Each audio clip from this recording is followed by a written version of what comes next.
Hey gang, AV here. Welcome to my review of the Hiya Toys Exquisite Mini Alien vs. Predator Scar figure. Here he is in the box. As you can see, it's a window box. So you can see the figure and the vast majority of the accessories right there through the window. Product shot down there in the bottom left-hand corner. Alien graphic there, Predator graphic there.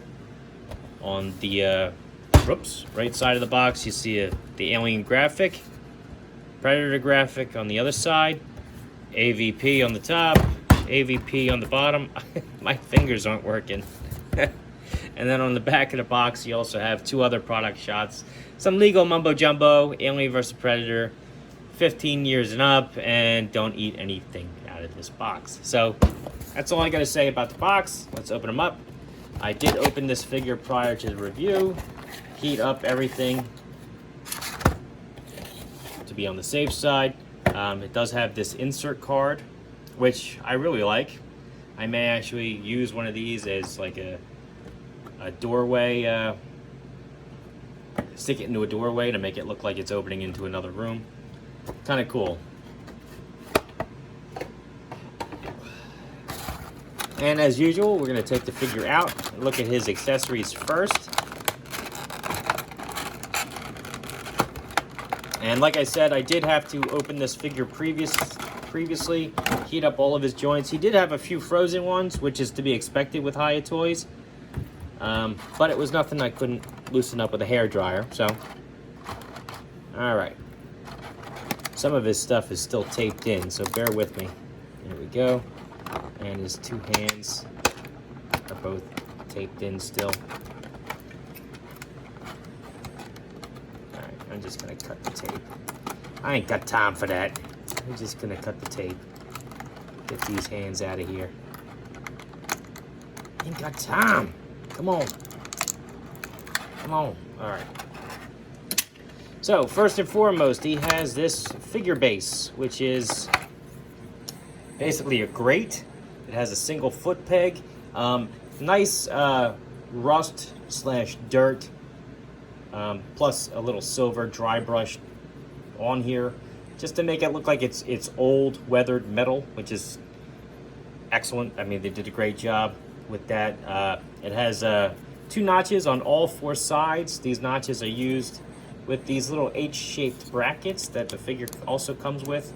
You can stick them in there, connect it to other figure bases, and form a floor for your display, which is awesome. I love that. Looking forward to actually using that one of these days when I get these guys set up. He has his little, I guess you'd call it a throwing star. I'm not sure what the technical term is for this guy. The clave, maybe, from Krull. Still very awesome. It does not collapse, and it, unlike previous Predator figures, there does not appear to be anywhere on here to store it, but he can hold it pretty decently. Just stick it in his hand there. There you go. Very nice. Put that back before we lose it. He has 2 versions of the same spear. Here's the collapsed version, which is done in a bronze and silver. It's a little cleaner looking than the Celtic figure I just reviewed, but it's the same design. Same can be said for the fully extended spear. Just a little cleaner than the Celtic version from the Celtic Predator figure I just reviewed. But overall, same exact design and paint scheme, just looks a little newer. Probably because he was a younger, Predator in that movie, I think, right? Anyway, I digress. He has 2 different hands. The hands on the figure are, currently are both grasping hands. These are more relaxed. This is a relaxed hand, and this is a splayed hand with his fingers splayed out.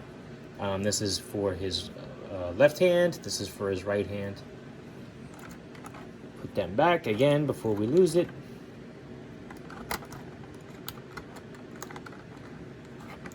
All right. And that's all I got to say about his accessories. Let's just close this up here. Oh yeah, before I forget, he can hold his spears too. So just move the fingers out of the way a tiny bit. So he can hold them just fine, as you can see. So let's have a quick look at the figure himself. And I gotta say, right out the gate, he's awesome looking. Oh, I forgot, he has one more accessory. He has this knife here, which fits right here in his calf holster. Very nice.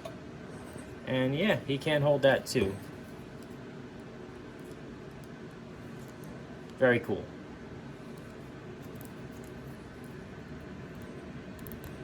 Nice little touch. So anyway, figure looks fantastic. Really a huge fan of this. He's even got the scar on his thing, just like in the film.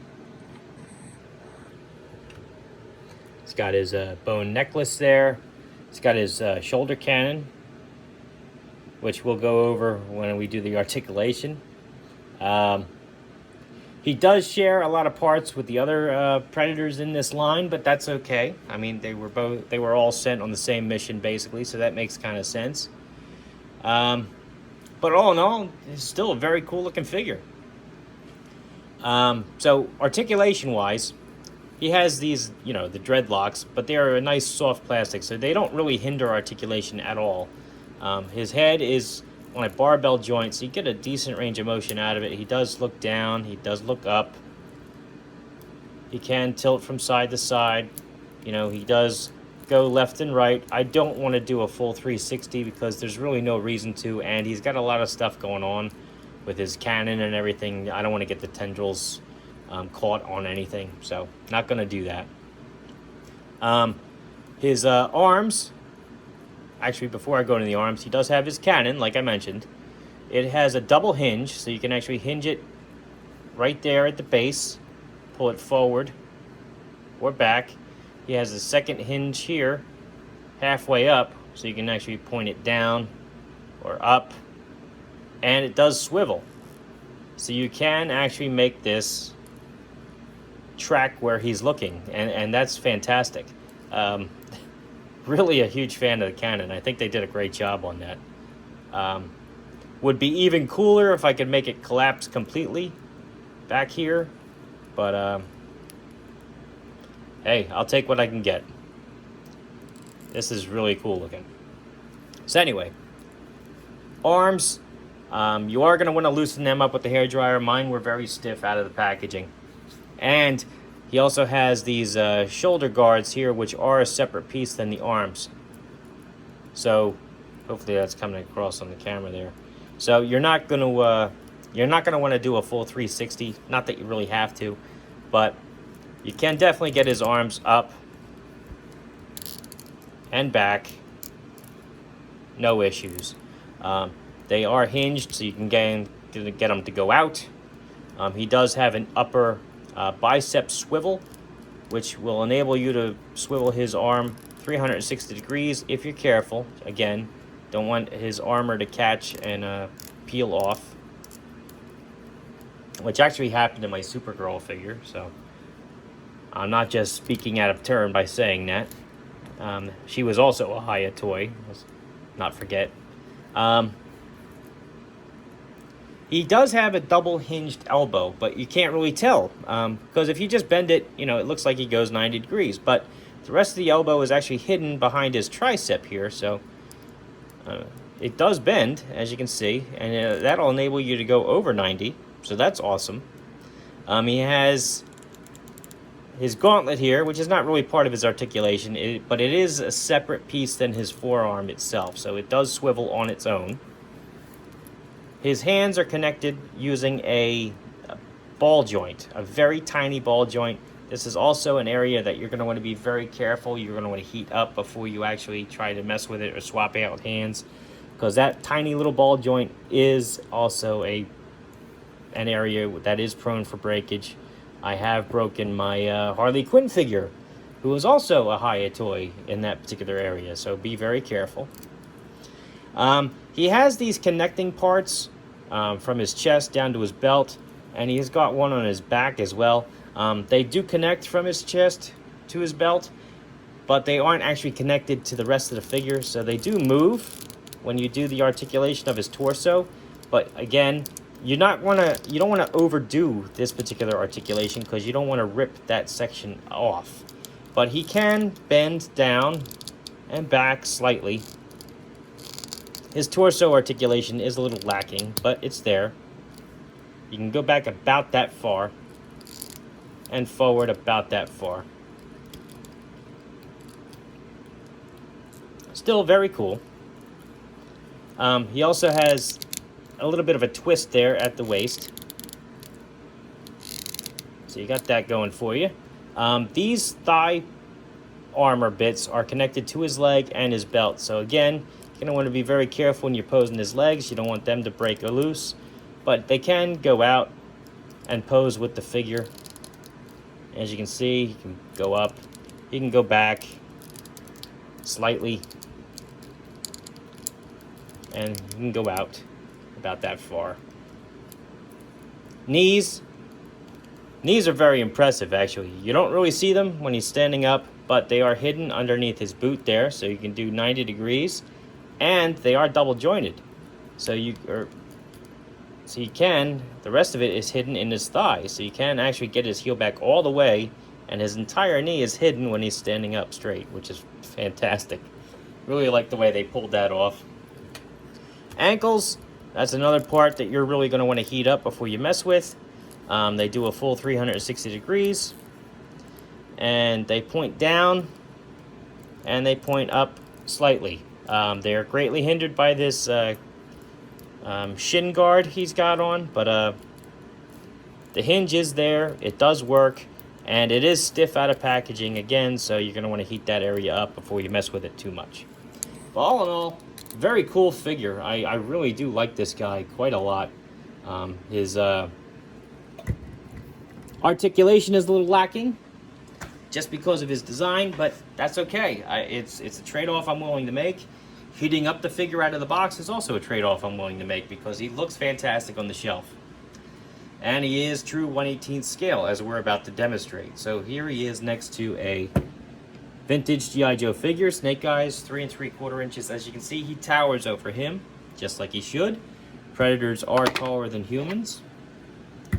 Here he is next to a vintage collection Luke Skywalker. Towers over him as well. More modern G.I. Joe figure, Dollar General Cobra Trooper. Much taller than him. Boss Fight Studio Blank. Taller than him. Marvel Universe Captain America, taller than him, but not by that much. And last but not least, Master Chief. So all in all, great figure. I do highly recommend them.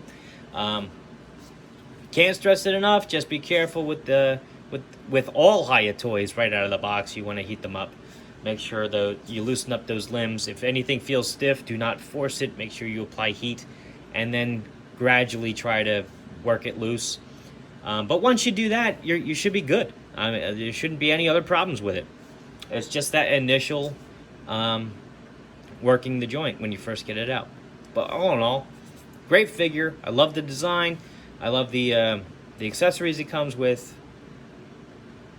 I think he was only around 20 bucks. I got him at a Big Bad Toy Store. Should be out now if you're interested.